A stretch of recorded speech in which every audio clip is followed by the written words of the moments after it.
talk about like getting that feeling that you live somewhere. Yeah. Plus you're staying at someone's home. So then it's not a hotel room or like kind of a bare bones Airbnb. You're really staying at someone's home. So it does feel a lot different and more intimate. And we really enjoyed that. This is Worldschooling Q&A. I'm Astrid, creator of The Wandering Daughter. As a traveling family, we've spent 4 years traveling full-time to over 18 countries and 6 continents. Wherever we go, we try to learn as much as we can about the countries and cultures we visit. While we didn't coin the term, we like to call this worldschooling, using the world as our classroom. Each week, my husband Clint and I will answer one question about worldschooling and share our experiences of traveling the world with our kids. Ready to get started? Great! Let's dive in.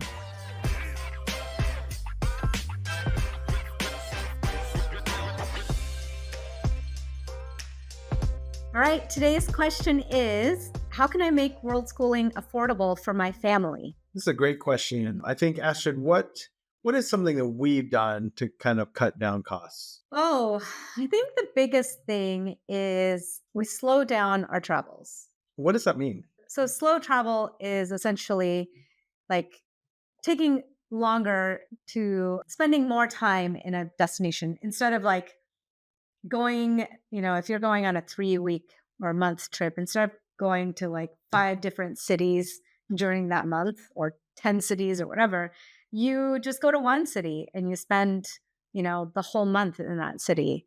That to me is like not only will it cut down on airfare, but it will also help to like make your lodging costs a little bit more affordable. Yeah, we can get into that when we talk more about lodging. But yeah, you generally tend to get a discount on something like Airbnb, or even if you're renting privately, the longer you stay.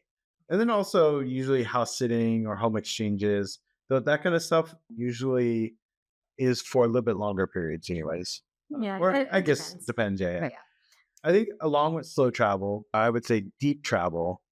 And deep travel just means really exploring a region and not leaving that region. So, for example, if you were going to go to Spain and you wanted to be in Spain for a few months, or you want to be in Europe for a few months, because you get 90 days in Europe if you're from the United States. Yeah. And so you want to be in Europe for 90 days. Well, one way you could do it is just plan on spending that entire time in Spain.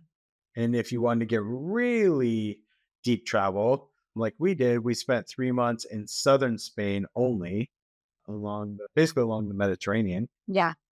And we really just explored all the cities around there. So we saved on airfare. We rented a car to do that, but we saved on airfare. We had a home base. We just rented an apartment for 3 months.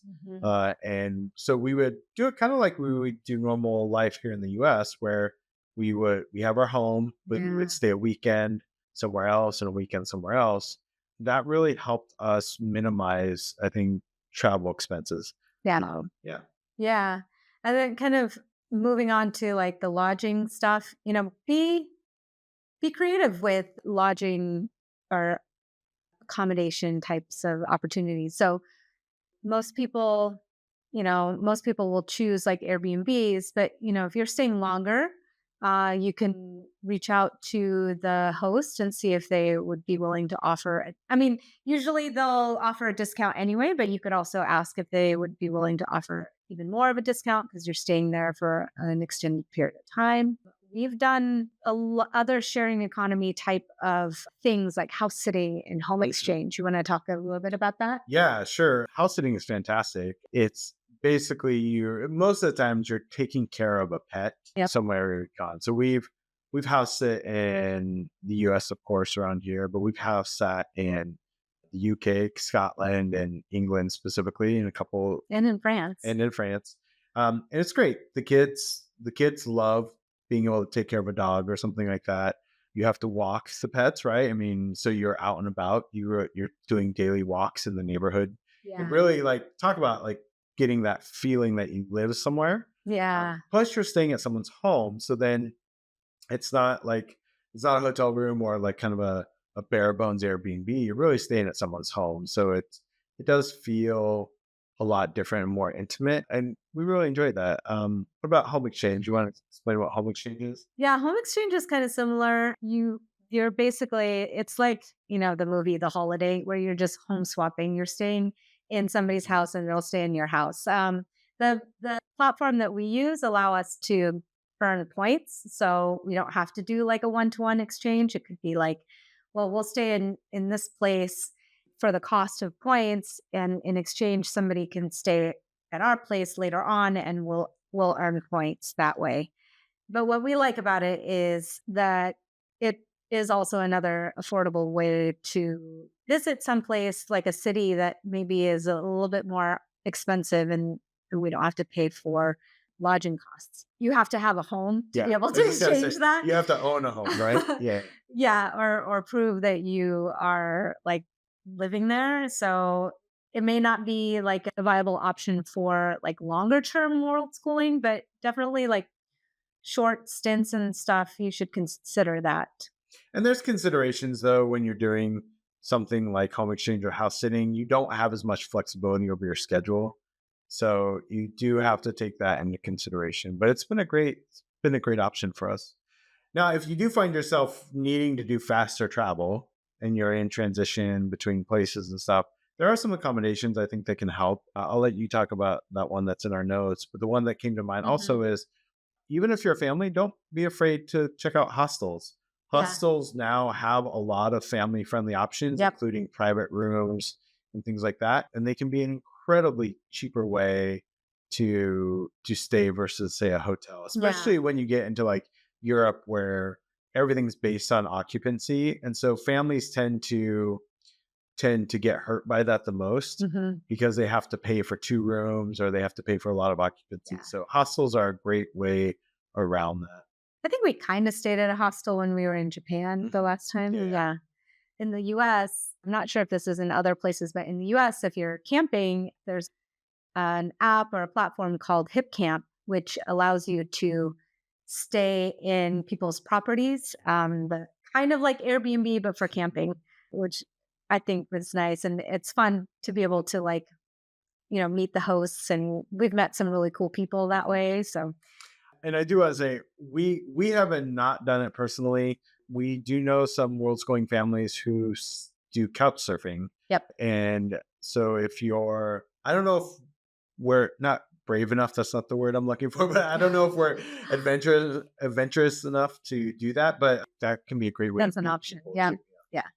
So, besides lodging, what are some other ways that we can make travel affordable or lower our travel costs? So one interesting thing that comes up, especially when you go, say, someplace like Mexico or Southeast Asia, is that here in the United States, we have to cook a lot just to get by. We can't eat out all the time because it's just incredibly expensive to eat out here. Mhm. When we go to other places like Southeast Asia and Mexico, we do eat out a lot, but then we also balance that by cooking certain meals and stuff like that. And one of our favorite things to do is obviously going to the grocery store, but also finding local markets. Yeah. So Mexico, for example, is great. Any of the municipal markets have amazing foods available, produce, meats, stuff like that, Yeah. for sometimes a lot less than the big box grocery stores. And it's good quality stuff. A lot of times it's from local farms. We saw that in Spain too. Local Mhm. markets were a great Mhm. way to find food. Yeah. Yeah. And then in terms of getting around, like using public transportation is nice. We do that when we visit like big cities like New York, London, Tokyo. Those cities are really easy to the public transportation system is really easy to navigate because they have to transport millions of people every day. So, It's it's also one of those things that can be incredibly intimidating. yeah. But the wonderful thing with YouTube now or blogs is you can easily find somewhere someone has posted how to ride this. For Yep. example, the jeepneys in the Philippines Yeah. or the collectivos in Mexico. Yeah. Like, you can find videos that kind of walk you through it. It's also a great opportunity to learn two key phrases. One, how much is it? So whatever language you're in, wherever you're at, how much is it? And then the second one is stop, because some of the like collectivos or the buses or things like that, you need to be able to say stop. yeah. So learning those two phrases is helpful. Yeah. What about some of the like miscellaneous ways that we can lower costs? One of our favorite ways actually is we just maintain library cards. And I don't know if this is wrong or not, or unethical or not, but the various places we've lived, we've just kept the library cards from those places. So in the US, I mean, Yeah, so it's that's like true. we've lived in 3 different counties. We have 3 different library cards. But what where that helps us is we use an app called Libby. Libby Yeah. basically is just a search app that connects with many libraries around the United States, Mhm.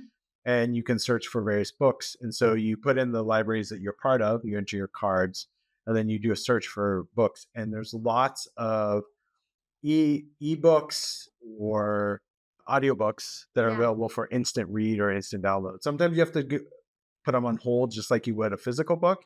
But that's been a great way to find Yeah. like books and stuff while we're I traveling. agree. I agree.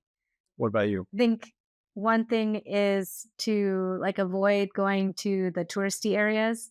There's it's tourist pricing, Yeah. So if you can try and find ways to like get out of that part of the city or things like that. Yeah, a classic example of that is that I think Rick Stevenson says this in one of his videos, but you go to the Trevi Fountain in Rome, for example, Yeah. and there's like a couple pizza shops right there, Yeah. pizzerias that you can go to that you pay an arm and a leg.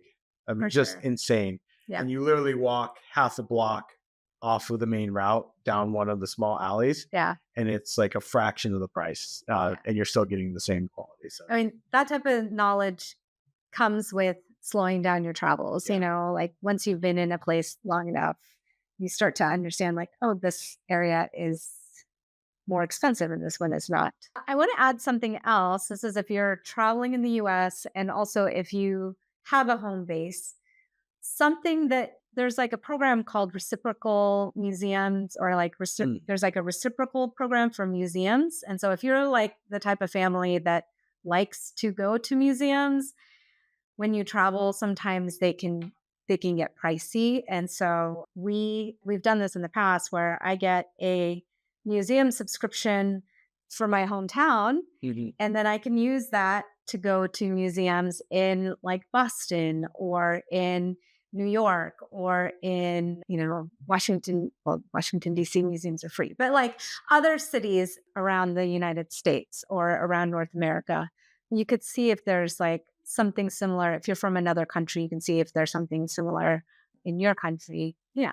Yeah, I think we'd be amiss if we also didn't mention Mileage, mileage rewards. points, Yeah. reward points. A great friend of ours, Katie, has a lot of expertise on Mhm. traveling using mileage and credit card points, and that's a whole topic on itself. We'll put a link to her on our show notes. But Yeah. that's a great way also, especially if you need to fast travel, you just need to stay at a hotel.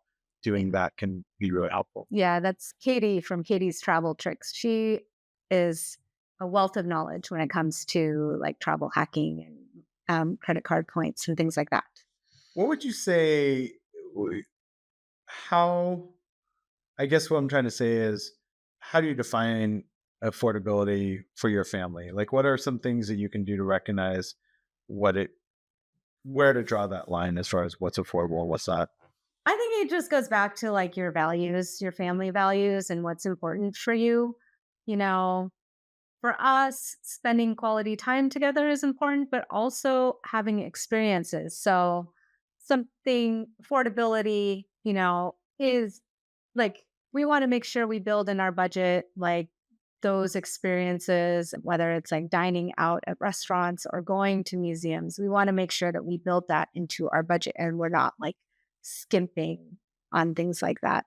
Yeah, and I think for us, for like lodging, for example, depending on where we're at, we almost always like when we're in Indonesia, for example, we will look for places that have a pool or have access to a swimming pool because that's an important value of ours, just the ability to swim. And I think having a full kitchen or a place to work, like we have stayed in small places where it's sort of like a small hotel room. But one of our family values and priorities is that we a little bit more comfortable with that. So that's one of the things that we know will increase the line item on the budget for that. Yeah.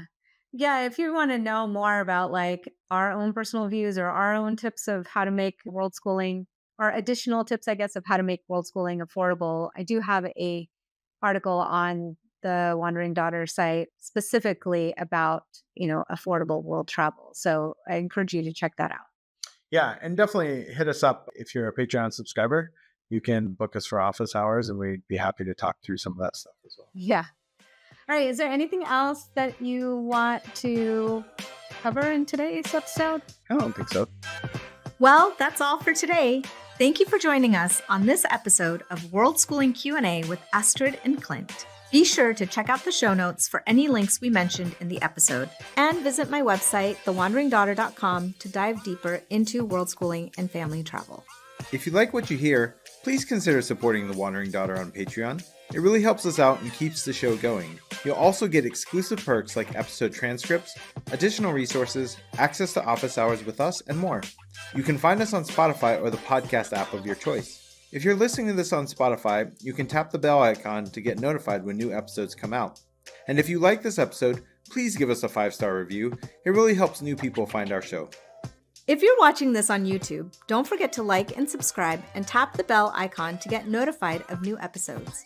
You can follow me on Instagram @WanderDaughter or follow The Wandering Daughter on Facebook. Links to these are also in the show notes. If you have any world schooling questions you'd like us to answer for future episodes, feel free to throw them in the comments or send us a message at thewanderingdaughter.com/podcast. Until next time, happy travels! Bye!